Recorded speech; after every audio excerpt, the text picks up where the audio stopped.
Hey Taylor Army, welcome back to another episode of All Things Taylor.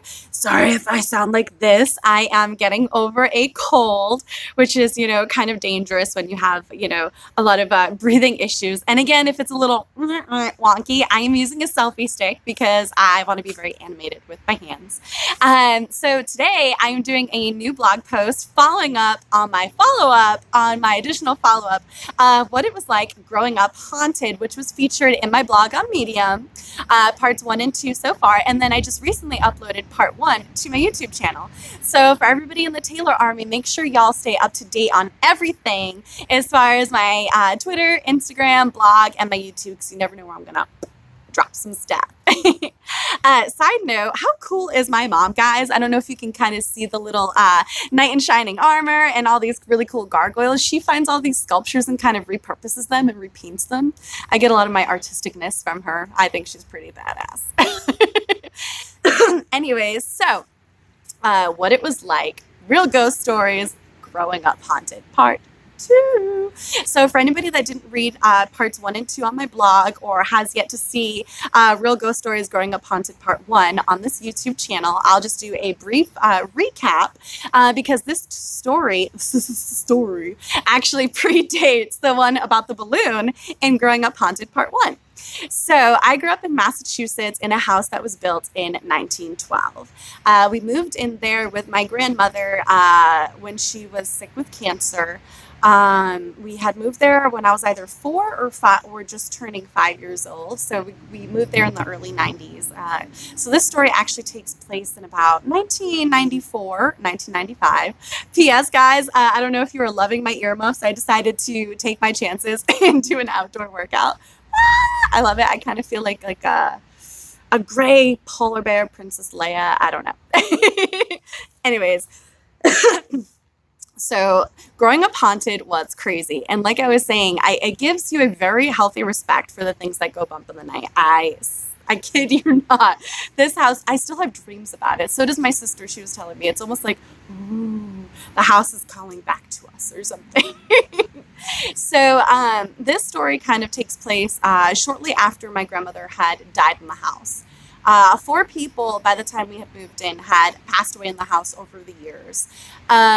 I think 1 or 2 in the basement, 1 or 2 in my mother's room, which happened to be the master bedroom. And then 4 babies were born in my bedroom, which is the one that I was living in the time of this story, as well as the balloon story. Guys, I cannot say enough. I never did like that walk-in closet in that bedroom. It was so big that it literally could have been like a mini playroom, but it gave me the heebie-jeebies, like, skin standing on end and just like goosebumps, like looking over your back, like R.L. Stein type of stuff in this house. And it's funny because I wasn't allowed to read Goosebumps growing up. Yeah, so it was kind of like I was living Goosebumps, the real life game. So in 1994 or 1995, my grandmother had passed away of cancer in the house, which I had discussed in part 1. My mom was in charge of basically her hospice care, because at that time my mother was a home health aide, so she had a lot of experience working with the elderly and helping them with basic life skills, basic day-to-day maintenance and medications and exercises and shopping and other basic day-to-day stuff, kind of like the stuff that we kind of take for granted, shopping for groceries, taking our medicine, making our bed, doing our laundry, those sorts of things, to kind of make sure, elderly still feel that sense of independence that, they really deserve if they can have it.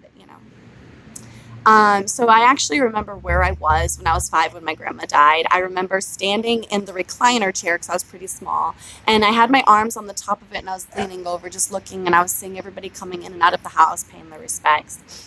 So around this time, my mom would actually be the only one home with me at night because her husband worked 3rd shift. And she remembers kind of just having a lot of trouble sleeping at that time. She kind of started to become kind of like an insomniac in a way, And I think that's a kind of a parental struggle if, parents are working different shifts, because, you want to be alert if something happens, in the middle of the night, in case of an emergency, kind of like this one. So one night, within a few months of my grandma passing away, my mom remembers being just in this deep sleep. She said it was so rare, so peaceful. She just remembers just deep sleep. and something startled her awake. She can't explain it. She just was immediately, boom, awake. And she had like a really strong sense of alarm. And she said she could smell something burning. So her immediate thought was look around her room, and she immediately went to my bedroom, checked the other bedroom on the second floor, and came all the way down all 14 stairs, checked the whole first floor, went down the stairs that led towards the cellar, checked the spare room there, then continued down the stairs, went into the cellar, checked the boiler, nothing, guys. So she was like, wow, that's really weird. And she went back upstairs, went into her bedroom, and went to sleep. Yeah, whatever. Something awoke her again, and the feeling was a little bit stronger, she said, that time. And she was alarmed. She was on edge, and she smelled something burning. Did the same thing again.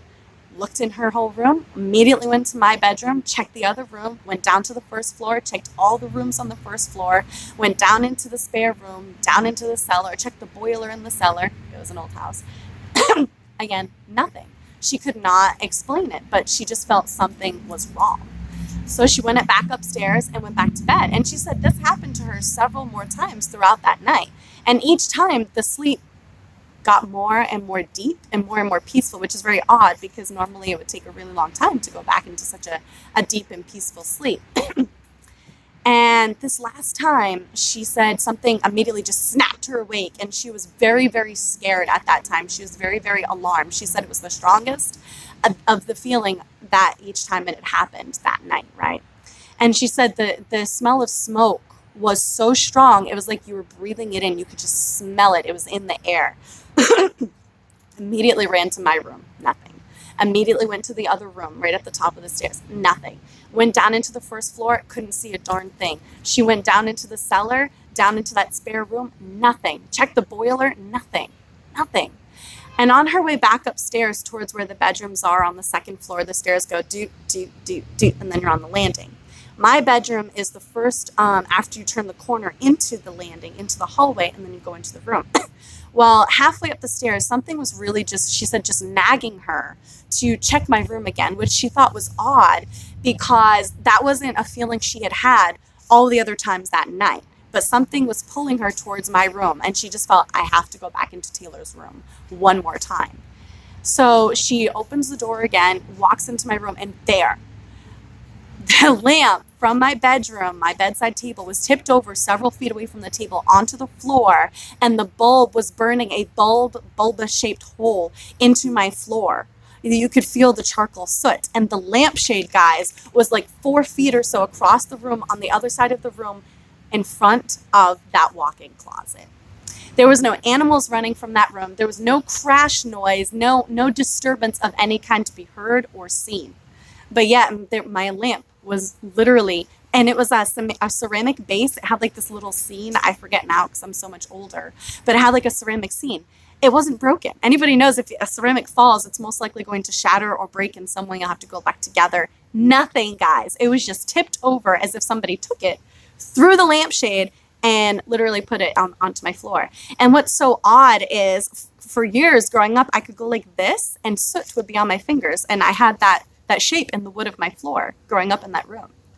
And there was no noise, no nothing. You can't explain that sort of thing. Like how did the lampshade get across my room, past my bed to in front of that walk-in closet that I hated? I can't explain it, guys. It was so crazy and so creepy. And what's even more odd is that bulb had to have been there for a certain amount of time for it to be making such a shape and hole into the floor. Now, that could have started a fire and burnt the whole house down. And there was nothing to explain why my mother felt she had to go back into my room, which was something that she hadn't done the first, 4 or 5 times that this happened that night. So for how long was it there? Why wasn't there a noise? Why didn't the lamp shatter? And how the heck did the lampshade to my lamp get all the way across? And I'm in a dead sleep. Can't explain it. That was an experience that never left my mom and I. Years and years. I'm 30 years old now. I just turned 30 this year, and I can still remember this story. It's so creepy, so crazy. Can't explain it. It's almost like I could have died, And because this happened, not so long after my grandmother had passed away, my mom, obviously we can't prove it, but it kind of almost felt in a way as if my grandmother was protecting my mom and I in the house that night. You know, it kind of gives you the heebie-jeebies, the feels. So that is just one of many numerous stories I have for growing up haunted in a haunted New England house. Real ghost stories. Hope y'all enjoyed it at my creepy expense, and I will talk to you guys soon.